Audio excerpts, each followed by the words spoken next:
Hello friends, welcome to my channel. किसी ने मुझसे पूछा था कि किसी महान व्यक्ति की बायोग्राफी और मोटिवेशनल कहानी पढ़ने से क्या होता है।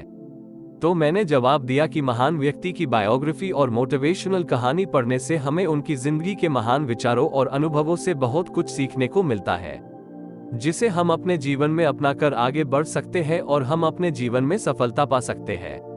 आज मैं आपको एक ऐसी ही बायोग्राफी सुनाने जा रहा हूं जिसे सुनने के बाद आपकी एनर्जी और आपके थॉट्स पहले जैसे नहीं रहेंगे। चलो बिना देरी किए शुरू करते हैं। Biography of Bruce Lee. Bruce Lee, जिनका जन्म 27 नवंबर 1940 को सैन फ्रांसिस्को, कैलिफोर्निया में हुआ था, एक महान एक्टर, मार्शल आर्टिस्ट और फाइटिंग फिल्म के निर्माता निर्देशक थे। उनकी कड़ी मेहनत, संघर्ष और प्रतिबद्धता ने उन्हें दुनिया भर में एक मार्शल आर्टिस्ट के रूप में मान्यता दिलाई। उनकी जीवनी किताबों, डॉक्यूमेंट्रीज और फिल्मों के माध्यम से उनकी उपलब्धियों को समझना एक महान उपलब्धि है। ब्रूस ली का जन्म संगीतकार और अभिनेता ली हो चीन के परिवार में हुआ था, जो हांगकांग स्थित कालमाना में रहता था।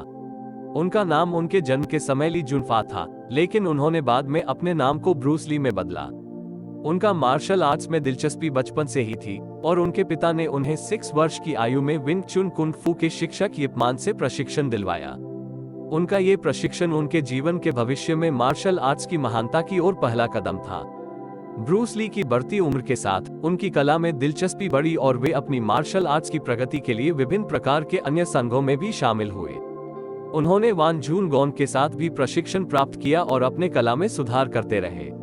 उन्होंने अपने संघर्षों का सामना किया और अपने आप को साबित करने के लिए अधिक प्रेरित किया।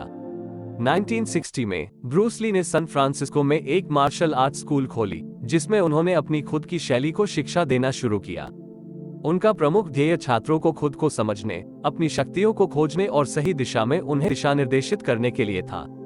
उन्होंने मार्शल आर्ट्स के प्रति अपनी गहरी अवगति और समझ को छात्रों के साथ साझा किया और उन्हें सिखाया कि मार्शल आर्ट्स सिर्फ शारीरिक शक्ति का ही नहीं, बल्कि मानसिक और आध्यात्मिक स्थिति का भी हिस्सा है।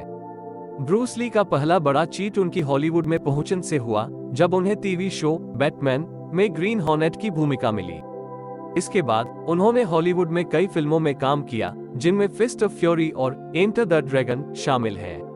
उनकी प्रदर्शन क्षमता, उनके दृढ़ निश्चय और मार्शल आर्ट्स की विशेषज्ञता के कारण उन्होंने लोगों के दिलों में जगह बना ली। ब्रूस ली ने अपनी मार्शल आर्ट्स की विशेषज्ञता को एक नई दिशा देने का प्रयास किया, जिससे उन्होंने जीत की एक नई परिभाषा दी। उनका चरित्र डिजाइन और फिल्मों में उनकी प्राकृतिकता ने दर्शकों के दिलों में जगह बनाई। उन्होंने न केवल मार्शल आर्ट्स को एक कला के रूप में प्रस्तुत किया, बल्कि उन्होंने ये भी सिद्ध किया कि किसी भी आदमी की सीमितताएं केवल उसकी सोच में होती है। उनका मानना था कि आत्मविश्वास, समर्पण और मेहनत से हम किसी भी मुश्किल को पार कर सकते हैं। हालांकि उनकी जिंदगी छोटी रही, उनका प्रभाव आज भी जीवित है। उनकी मार्शल आर्ट्स और फिल्मों की विरासत ने आज के पीढ़ियों को भी प्रेरित किया है और उन्हें एक महान आदर्श के रूप में माना जाता है। उनकी कहानी हमें ये सिखाती है कि मेहनत, समर्पण और आत्मविश्वास से हम किसी भी मुश्किल को पार कर सकते हैं। ब्रूस ली की मौत ने उनके प्रशंसा के चारों ओर एक महान राजस्व छोड़ दिया, लेकिन उनकी आत्मा और उनकी कला का प्रकट हिस्सा आज भी हमारे साथ है। उनकी कहानी और उनकी यात्रा हमें ये सिखाती है कि अगर हम किसी भी लक्ष्य के प्रति सच्ची संकल्पितता और प्रतिबद्धता रखते हैं, तो हम किसी भी सीमा को पार कर सकते हैं। आखिरी में, ब्रूस ली की कहानी हमें उनकी महानता, संघर्ष और उनके विचारों की महत्वपूर्णता को दिखाती है। उनका योगदान मार्शल आर्ट्स और हॉलीवुड में एक नए मानक की स्थापना में है, जिसका प्रभाव आज भी हमारे समाज में महसूस होता है। चलिए अब ब्रूस ली के कुछ महान विचार सुनते हैं।